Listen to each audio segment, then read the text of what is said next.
Hi all.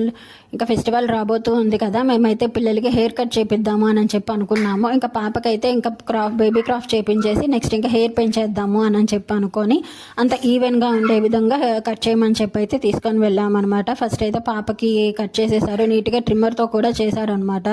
తను పాపం ఎప్పుడు తనకి హెయిర్ కట్ చేయాల్సి వచ్చినా నేనే చేసేదాన్ని. బయటకి వెళ్ళడం అంటే ఇదే ఫస్ట్ టైం నిజంగా. ఇంకా బయట కదా కొంచెం తను ఇబ్బంది పడుతూ ఉంది, ఫ్రీగా ఉండమని చెప్పాము. నెక్స్ట్ ఇంకా బాబుకి కూడా కొంచెం ఈవెన్గా కట్ చేపించేద్దాము, వాడికి కూడా గ్రోత్ బాగుంటుంది అని అనిపించింది. ఇంకా సైడ్స్ ఉన్నవి కూడా ఇంకా వాళ్ళ డాడీ ఉండి బాగా ట్రిమ్ చేపించేసేసారు. చూడనే వాడైతే అస్సలు సపోర్ట్ చేయలేదు. బేసిక్గా పిల్లలు ఇంకా చిన్న పిల్లలు అంతే కదా. అండ్ మీరు కూడా ఎలా ఉన్నారు నాకు కామెంట్ చేయండి. ఫైనల్గా అయితే హెయిర్ కట్ అయిపోయిన తర్వాత ఈ విధంగా ఉన్నారు ఇద్దరు. అండ్ ప్లీజ్ నా వీడియోస్ నచ్చితే మీకు లైక్ చేయండి, సబ్స్క్రైబ్ చేసుకోండి. Thank you. Hi all.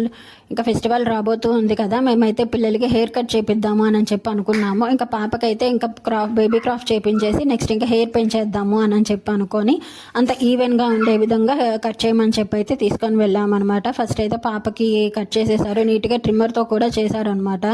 తను పాపం ఎప్పుడు తనకి హెయిర్ కట్ చేయాల్సి వచ్చినా నేనే చేసేదాన్ని. బయటకి వెళ్ళడం అంటే ఇదే ఫస్ట్ టైం నిజంగా.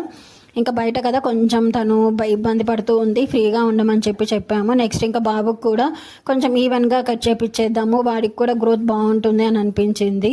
ఇంకా సైడ్స్ ఉన్నవి కూడా ఇంకా వాళ్ళ డాడీ ఉండి బాగా ట్రిమ్ చేపించేసేసారు. చూడనే వాడైతే అస్సలు సపోర్ట్ చేయలేదు.